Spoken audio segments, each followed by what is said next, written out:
Hey y'all, what's up? It's your girl Sheila Marie, and this is Ask Shelah, which is exactly what it sounds like. I get so many questions all the time from people about various different topics, so I thought, why not just make a video and get them done?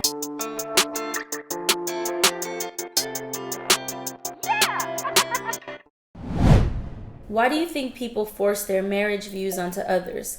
Like if you aren't, something is wrong with you. This is a very interesting question for me because this has been my experience for a lot of my life. I'm a consistent rule breaker, and I love that because sometimes what's normal is not healthy. And what other people agree on is not healthy. It's just what the everybody agreed on.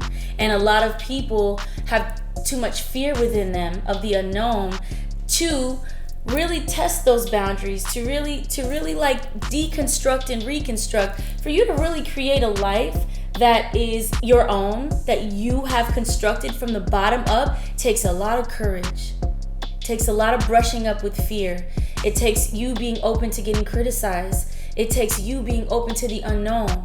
So be mindful of that. Sometimes it comes from a good place, right? Where people think that they're just protecting you. Honey, I know it just doesn't work like that. I don't want you to be hurt. But you have to really check in with yourself and see, is that their story or is it your story?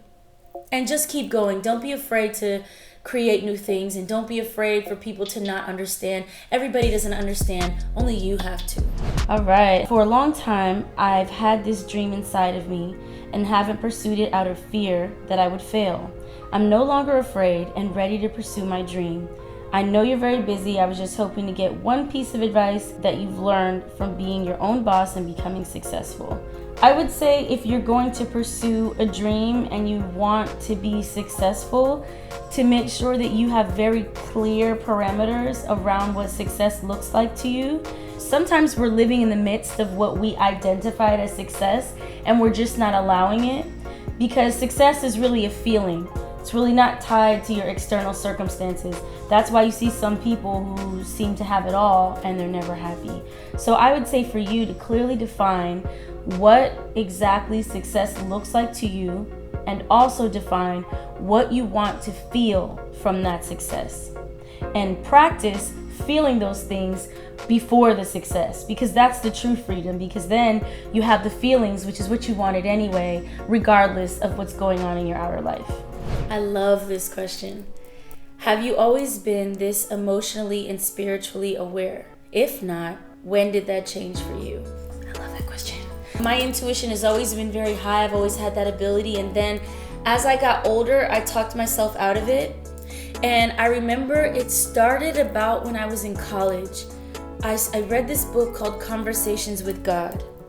And at that time, I was still identifying as a Christian and going to church and stuff like that. But in the book, the way he was describing a greater power, the way he was describing ideas about love and fear, they just made sense to me. So when I first read that book, it didn't happen immediately, but the seed was planted that there is larger. The ideas that I've been accepting are small. I know it. I feel it. I feel something larger. And then when I was living in New York at the time, this was way after college, that really took off. I was surrounded by thinkers, and I was surrounded by people that for a living took the world apart and deconstructed it and put it back together. And so when I started to be able to have the ideas to do that, that's when my spirituality blossomed. That's where my meditation practice opened. And I realized that I build my life and my spiritual practice around making sure things are in alignment and connected. That's why I love meditation as a practice, just to be connected to something bigger than myself, so that it's not just me here thinking that I know everything and trying to figure this all out on my own. Were there ever moments in the beginning of you and Ace's relationship where you had to reestablish certain boundaries? How did you communicate and maintain healthy boundaries in your relationship? That's a good question. I think that boundaries is like being on, standing on one leg. It's a series of micro movements or maybe sometimes bigger movements, but it's not still. So for us, the way we've done it is we do yearly evaluations where we sit down and we actually I write it out in the same way. You know how you, like a bank, you go to a bank and they're like, oh, these are the terms and conditions, and they lay them all out, and they're like, do you agree? And then every time they change them, they have to send you a notice and say, hey, we've changed our terms and conditions. So in a similar way, we sit down and say, hey, what worked, what didn't, what do we need to do better, and do you agree? And sometimes it was shaky and sometimes it was difficult, but those are the difficult conversations that needs to happen in order to maintain boundaries.